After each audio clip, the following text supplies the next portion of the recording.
So, welcome to a special edition of Top Lines and Tales, and we've got a big announcement to make. And firstly, I need to apologise that Top Lines and Tales has been a little bit short on podcast in the last month or two. That's because I've been very busy, and I've been working along with my friend Dr. Bob, and we've now produced a fantastic book called The History of the Aberdeen-Angus Cattle in the US, the UK, and worldwide.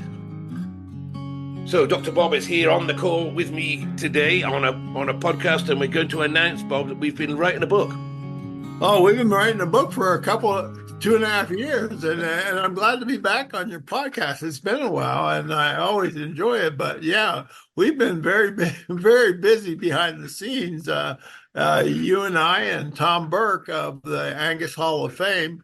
He's a curator of that museum and a sale manager, and we've come out with a monster, 544 pages book that covers not only Angus but agriculture, history, and with 1,600 pictures and sidebars and you name it. It's kind of in there. It's in there. Let's just go back a little bit, Bob, for those that don't know you. Of course, you were CEO of the Red Angus Association in the USA, and a big organization that it is. So you've got plenty of Angus history about you, and you've also written quite a few cattle history books as well. Did you save the biggest one till last, Bob?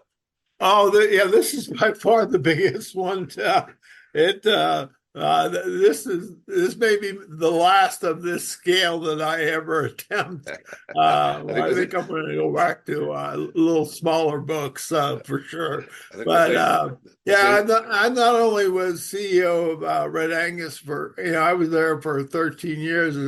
I also raised Angus for a while. I managed an operation called Harmony Hill Farm until I had a farm accident, and that's actually how I got to Red Angus, because I needed a sit-down job. So I've been in both production and administration of various Angus. One was black, one was red.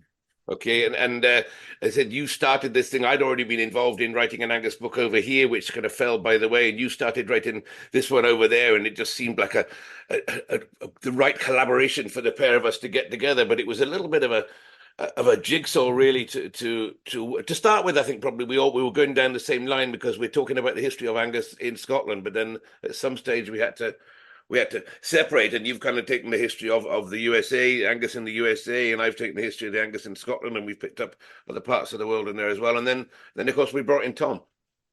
Yeah, it was, Tom was intrigued. I wrote with Bert Moore a shorthorn book, which was about half the size of this book, but it was along the same lines, where it integrated agriculture in general with Angus and the images and stuff. And Tom was very intrigued by that. And he really thought that Angus needed one of those books.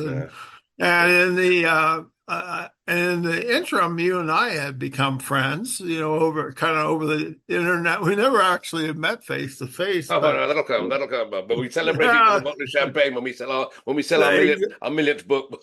Yeah, but involved with the podcast, and it was just intriguing to me to have a truly international book on Angus that kind of covers it's mainly US and UK, but covers the world, and you and I working together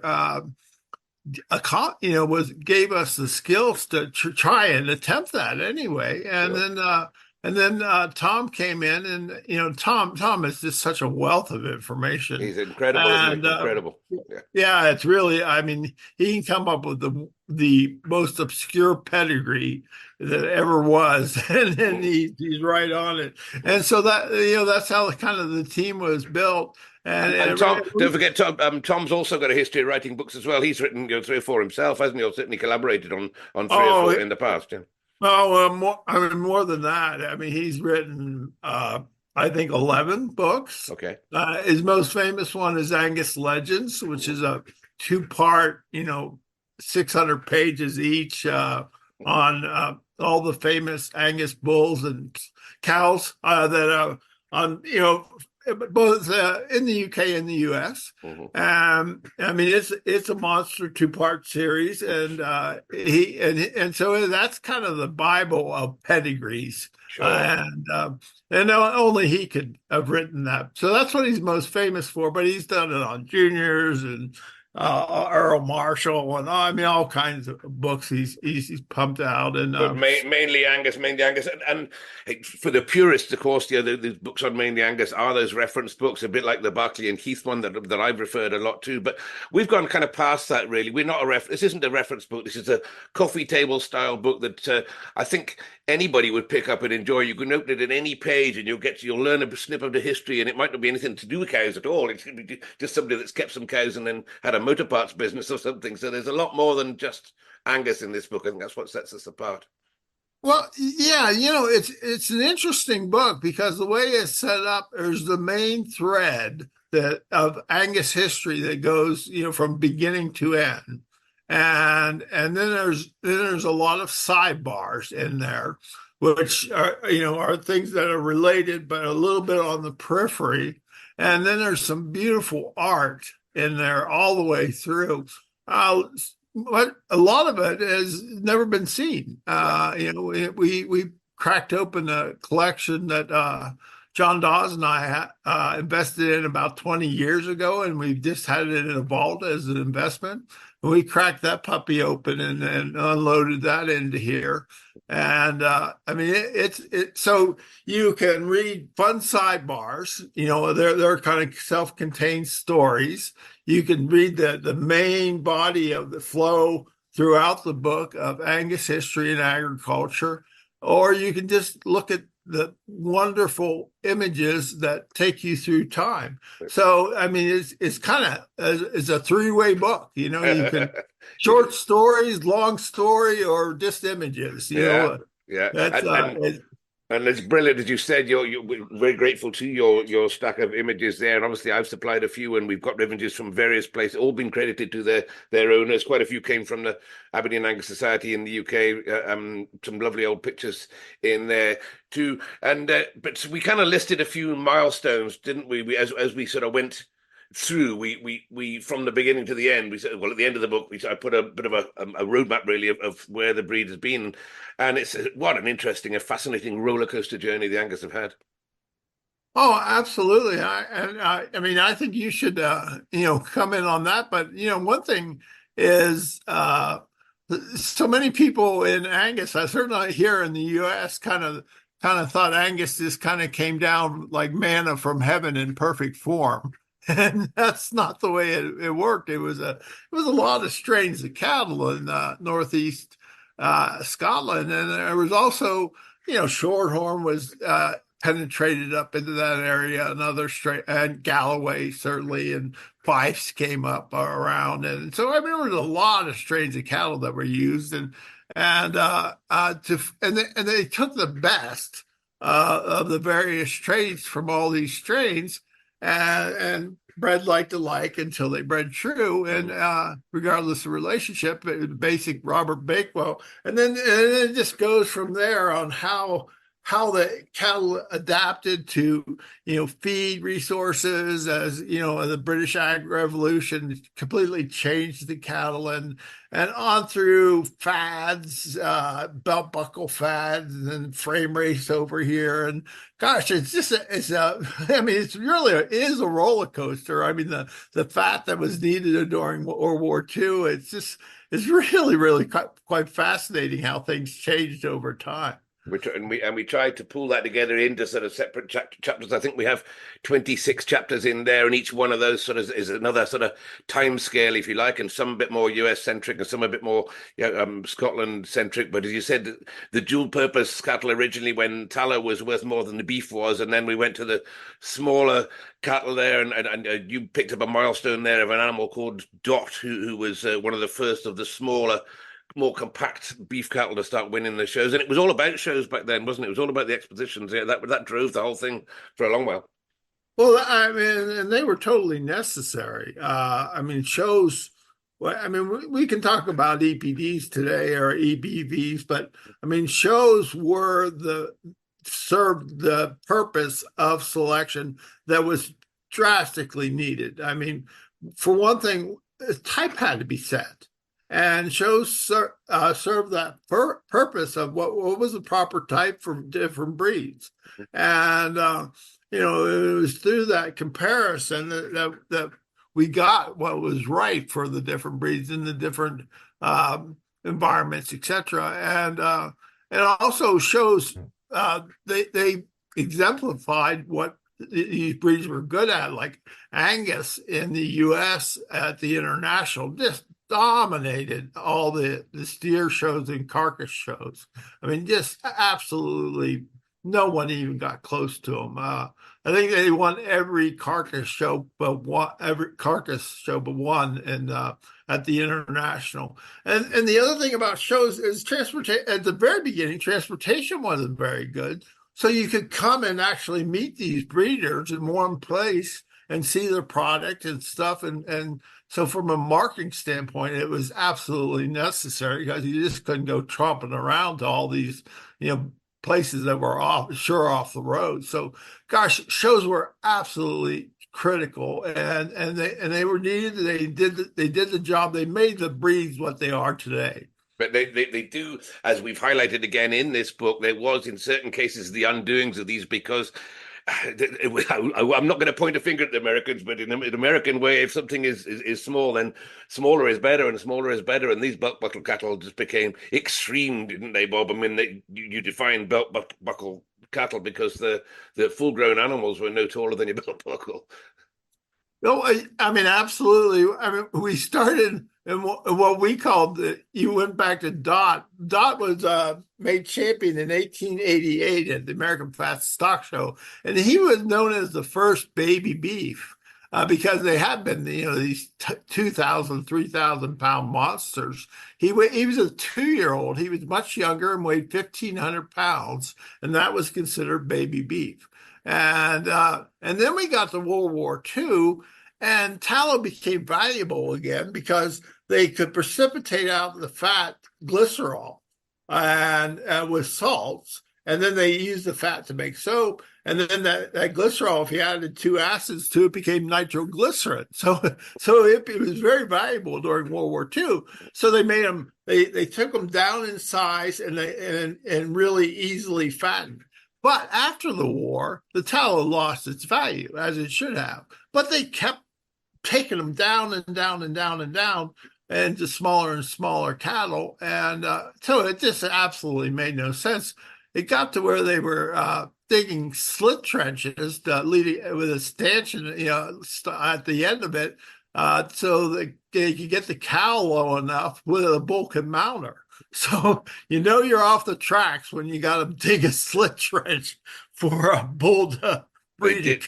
They did become totally dysfunctional, and because of the trend and the money that was coming from the USA, obviously that trend continued on the Scottish side as well, because they were all chasing that big money, and there was big money for one bull at 60,000 guineas in 1963. I mean, that would have bought you half of Scotland back then. So the money was there for these smaller cattle, and of course everybody followed, or a lot of people followed that fad until the whole breed was dysfunctional and it went down the tubes, really, didn't it, Bob? Oh yeah, I mean it was. We were a little lucky over here in that we had a few mavericks that went down the performance path.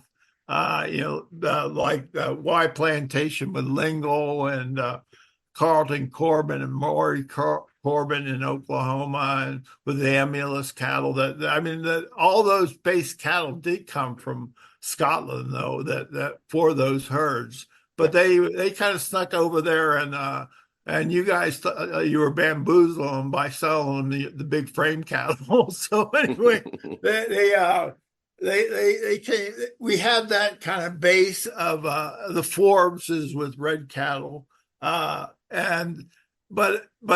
the industry went to these small cattle, and they had no commercial function. Was the bottom line, and at least we had a little bit to fall back on with some of these performance herds.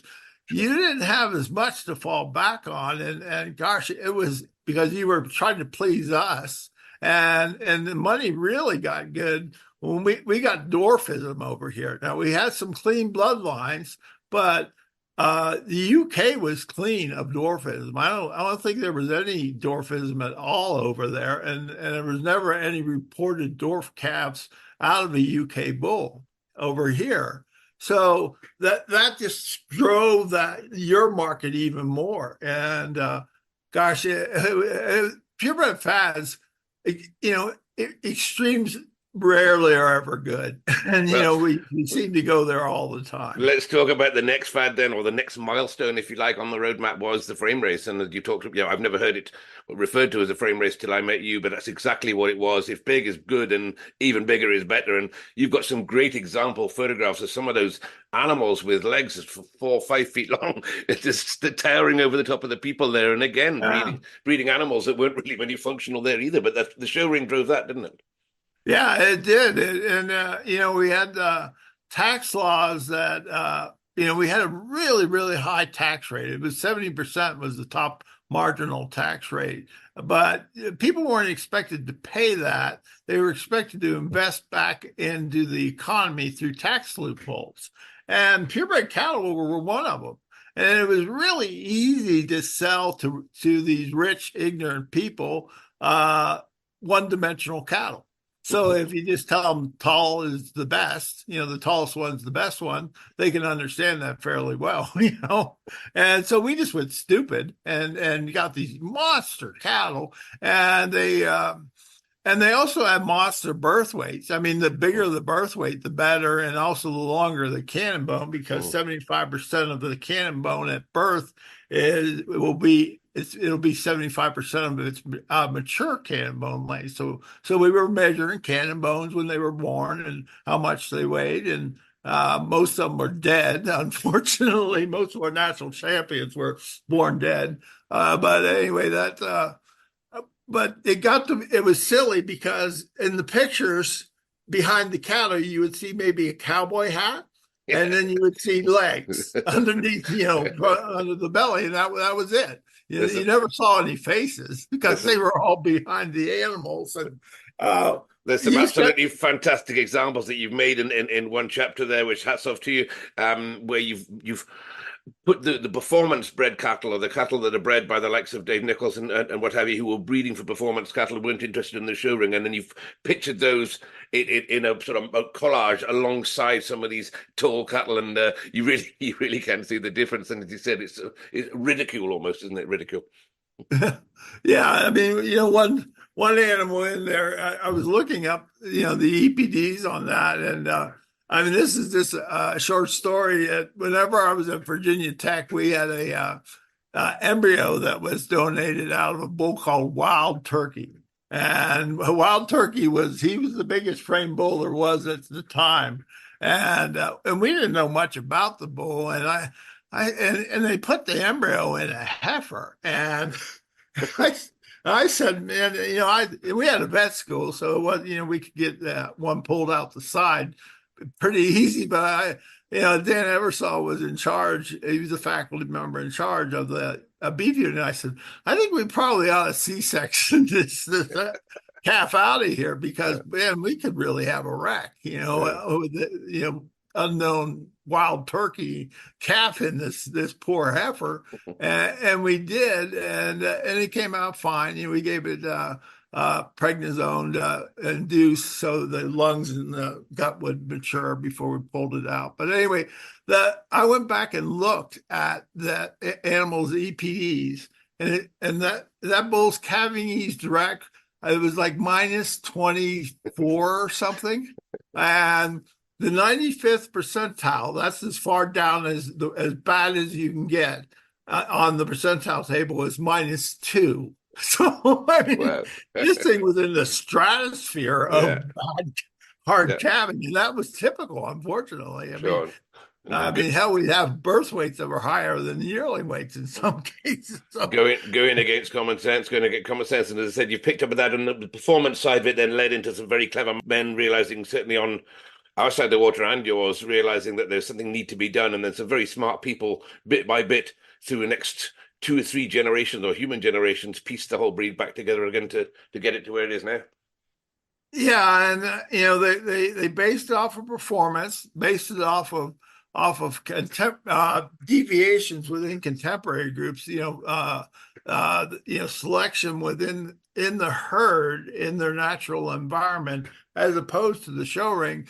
And it was at the time of the frame race in the 80s where the show ring over here in the United States and the performance cattle and the people that were more oriented to selling bulls to commercial producers kind of split and they haven't come back together. It's No. really turned into two industries. Mhm. I think you're a little bit more in sync over there, and I wish we were in sync too, but unfortunately they use different pedigrees and it's just a different deal Oh, over here. and they have brought them in. I think you guys probably before we did brought the cattle down a little bit. I mean, they got too small. The cattle sort of came down, and bigger bellies, more capacity. There is still a difference between the cattle here in the UK and over there in the US. Compared to I wouldn't say any difference in weight, but just that wee bit shorter in the leg and easier finished. And I think that that's crept over here as well in the last year or two. So all that gets put into this book, Bob. We won't tell everybody about everything that's in there, but as I said, your image collection in there, some wonderful art going back through the centuries, and some great paintings, and all that pulled together. That took a lot of work, Bob. Did a lot of work to get all that together, and that's where our team came in, isn't it? We had a good team of people around us. Oh yeah, I mean everybody had art. I have a monster. I have like 20,000, 30,000 images. Mm. I mean you have some wonderful art, and you have resources to get to some wonderful art. Mhm. And then Tom can always come up with a bull that you need, or out of one of his books. In the Angus Legends, and gosh, in that case. We between the three of us, we never had to settle for a second best. No. I mean, we had for every instance, we had the perfect picture. I Yeah, thought, I think so. and then that's really cool. I mean, visually, this book is just, I think, outstanding. And we had Heather Heater from Grant and Company, who Eric Grant used to run the Angus Media and the of the American Angus Association, went out on his own. They laid out the book, and gosh, I think Heather just did an outstanding job, and I just think it's visually just stunning. And there is, of course, the wordsmiths on that side. Your wife Nancy's been very good at proofing some of your stuff, as Wendy's done some of mine. But we've had Kathy in the middle of there as well, over Kathy Wise, and she's been absolutely superb and very particular. I think we get our wrists slapped if we did get the words the wrong way around. But she's been particular in making sure that we've got that everything flows properly, and another great part of the team. Yeah, Kathy Weiss is she's been with me. This is the third book she's worked with me, and yeah, she's particular. I mean, she will she'll make you toe the line on getting everything right, and she is a total perfectionist. Hmm. And yeah, this thing has been. You and I each would write, and Tom would put in. He would put in blurbs and short stories, and then our wives would proof it, and then it would go to Kathy, and she would proof it, and then after it was laid out, you would proof it, and then Kathy would proof it again, Yeah, yeah. and now we're all kind of going through it. So there will be mistakes in this book, no doubt, but by golly, we've done everything we can We to have, we keep it have. straight. We have, and you said there's ones in the background. Your wife, my wife, Tina Barnes as well. We should mention as well, who keeps Tom straight, because Tom spends his time all over the world, or all over America, flying about the place, going to Angus sales, and she keeps him right as well. So she's in that team. It's been a good team of people, and there's been other people we've called on as well. Your friends Glenn Klippenstein and the late Dave Nichols' family. Those people as well have been contributions. Bouncing boards, I suppose, springboards, if we needed them to quantify some information.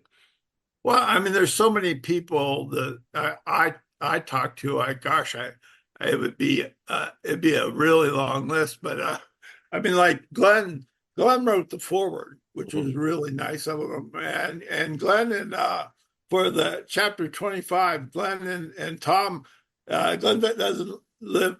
Glenn Klippenstein lives fairly close to where Tom Burke office is, and they went up and kind of put together a lot of the certified Angus beef section in chapter 25. They kind of got their heads together, wrote that up. And then also Glenn wrote a sidebar.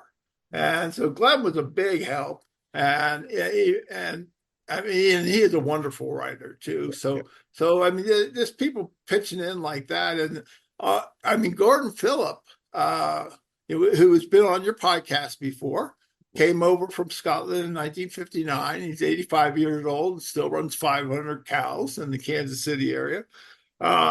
He supplied me with all this information on the Phillip brothers, and then eventually Scotty Phillips, who came over. There was three of them with the first Angus cattle that came with George Grant. Okay. In 1873. So we had an original, and I mean, he had the original correspondence of all this information, and it was just wonderful. And we have a sidebar on Scotty Phillips because he kind of saved the buffalo from extinction in one area of the United States. So I mean, we get into that kind of stuff, which is really fun. Sure, and we did, and we covered the stockyards as well, and the Great Chicago Stockyards, which again we've done a podcast about, but in a lot of detail. Bob, we've covered a lot of ground basically, and I think you mentioned chapter 25 was the last piece of the jigsaw. I've short-circuited that and put a copy to the printers here so that I can get a copy out in time for the Highland show, which is missing chapter 25, but people will be able to see what that's about, and we're launching this book good to go now, so we're on. I won't say we're celebrating just yet, Bob. I think it's tomorrow. Tomorrow or Monday. The book goes to the final printers for the big print run. But it's being uploaded as this is being released. It is being uploaded to the printer for print. We will get a copy back, that's set for printing, and get one last look at it. And it's set to be delivered July 12th to the American Angus Hall of Fame at their dock. And I mean, gosh, it's a long haul, but basically you and I and Tom have done as much damage as we can at this point, and it's sort of out of our hands. Yeah. And after 2.5 years, 3 years really, before, from starting to talk about it and stuff, it's kind of nice, it's a good feeling. I think our wives would probably be saying the same thing there as well. Man, yeah. There's a line of the patience they've given us, but as I said, we are celebrating now. We're not quite celebrating yet, but we are celebrating now. But let's just tell people where they can find this book, because we've got a website just going live just now, and that's www.angushistorybook.com. So www.angushistorybook.com. There'll be copies available for pre-sale to UK buyers, and we'll hopefully have that pre-sale available to the US in a few days as well, where people can put their order in, or they can have a look at pictures and what's in there. So please go on and put your email address in there and register yourself, then you'll get notified when the book is on the move. That'll be where we're marketing the book from. And as you said, the books will be at the moment with Tom Burke at the Angus Hall of Fame. The Dispatch will be running from there until we get the UK Dispatch set up. So we're all good to go. We can take a deep breath, Bob, and pat ourselves on the back of it. No, I mean, it is. I'm really proud of this book. I mean, I don't want to be egotistical, but I mean the combination of everyone that was involved and how it came out and how it looks and the information that it covers. I mean, it's to me, this is kind of a once in a lifetime book. I don't ever see how this could be duplicated. Yeah. Really, it's just, I mean, I went, for example, I was going on a trip, and I went to download the entire files that were on for this Angus book, and it said there's 20,000 files, and most of them are huge, and it said it would be downloaded in one day. So I had to go to Plan B and just download part of it. But I mean, that we're talking about, that kind of mass and quantity and stuff. I mean, this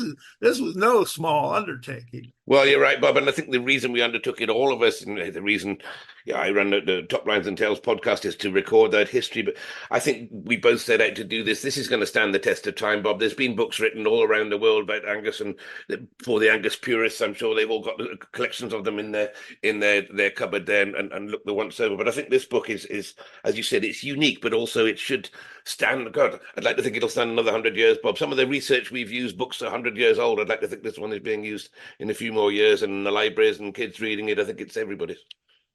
Oh, absolutely. And, one reason for that is we didn't start from today and then go backwards trying to fill in a preconceived notion. We went way back to newspapers and Yoat's book from 1830, and to the original sources, and then pieced together how things came together going forward to today, rather than going backwards like people usually do. And for that reason, it'll stand the test of time, because it all goes back to original source. I think we've got a deposit folder somewhere there there's about 100 or over 100 reference books in there that we've drawn from, not just Angus books, but all sorts. So you're right, we've used a lot of material from a lot of places.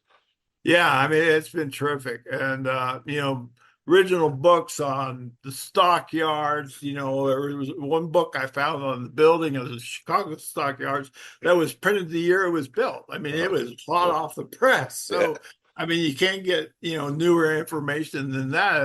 That was printed in 1865. Mm-hmm. And gosh, that's amazing. And lo and behold, the Chicago stockyards, all those pens were up on a platform. Mm-hmm. No one knows that. And I got a structural engineer that was a friend of mine to figure out how they did it. And there was over 300 acres on a platform, and everything was tiled underneath and drained away. And it was an engineering marvel. And we wouldn't have known that if we hadn't found that 1865 book. There you go. That's a great, cool stuff. That's a great example of exactly what the research that we have done. Bob, we're telling people about this book. They can go and have a look at it online if you like at angushistorybook.com. Please have a look there, folks. And thanks for being patient with me, the Top Lines and Tales listeners, because I've missed out a few Top Lines and Tales podcasts over the last 2 or 3 months because we've been up to our axles in this work, Bob. But it's great to speak to you. I'm looking forward to catching up with you in the US later on in the year, which we will do. And I'm looking forward to this book getting out there. And it's never going to sell 1 million, Bob, but I'd like to think some people will buy it and enjoy it as much as we've enjoyed writing it. I hope so. I think it'll be treasured by anyone who invests into it. They'll get their money's worth. That's for darn sure. We have done it for the discovery, because if anyone thinks that we're going to make money after 2.5 years worth of 3 years worth of work, our hourly wage with the expenses we have in it is going to be in the pennies. So, this is done for the joy and for people to have and enjoy and know the history. So we really hope that people take this book and truly enjoy it. Brilliant. Bob, it's great to speak to you. We'll let everybody know exactly when we're going to get the deliveries of these out there, but please go and have a look online, and anybody who wants to put in some pre-orders there, that would be really grateful just to start the ball rolling on it. So, Bob, we'll catch up with you soon. Thanks very much for your time. Thanks, Sandy. You're a good friend.